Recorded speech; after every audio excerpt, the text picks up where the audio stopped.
وَهُوَ اللَّهُ فِي السَّمَاوَاتِ وَفِي الْأَرْضِ يَعْلَمُ سِرَّكُمْ وَجَهْرَكُمْ وَيَعْلَمُ مَا تَكْسِبُونَ وَهُوَ اللَّهُ فِي السَّمَاوَاتِ وَفِي الْأَرْضِ، وہ اللہ تو اللہ ہے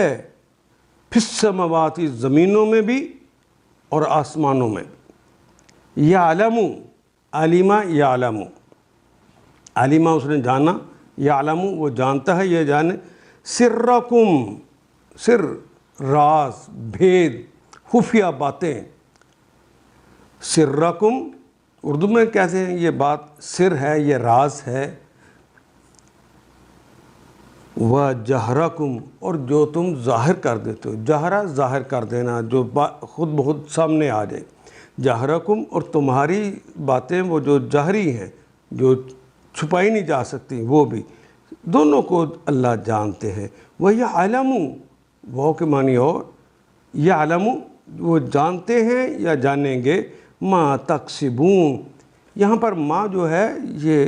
جو کے معنی میں، اس میں موصولہ آیا ہے۔ تکسبون تے تم کے لیے آ گیا، وَأَنُّن تو جمع کی علامت ہے، باقی تو ہماری زبان کا کسب رہ گیا،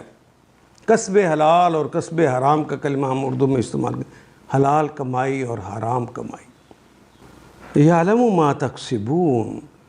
اللہ جانتے ہیں جو تم کسب کرتے ہو، جو تم کماتے ہو، یعنی تم نے اپنا عمل کر کے کوئی نیکی کمائی ہے تو اللہ دیکھ رہے ہیں تمہارے سر کو بھی اور جہر کو بھی۔ اور نیکی کا جو الگ کہہ دیا ہے تکسبون، وہ یہ ہے کہ وہ نیکی کس دل کے ساتھ کی تھی، کس نیت کے ساتھ کی تھی، اس کو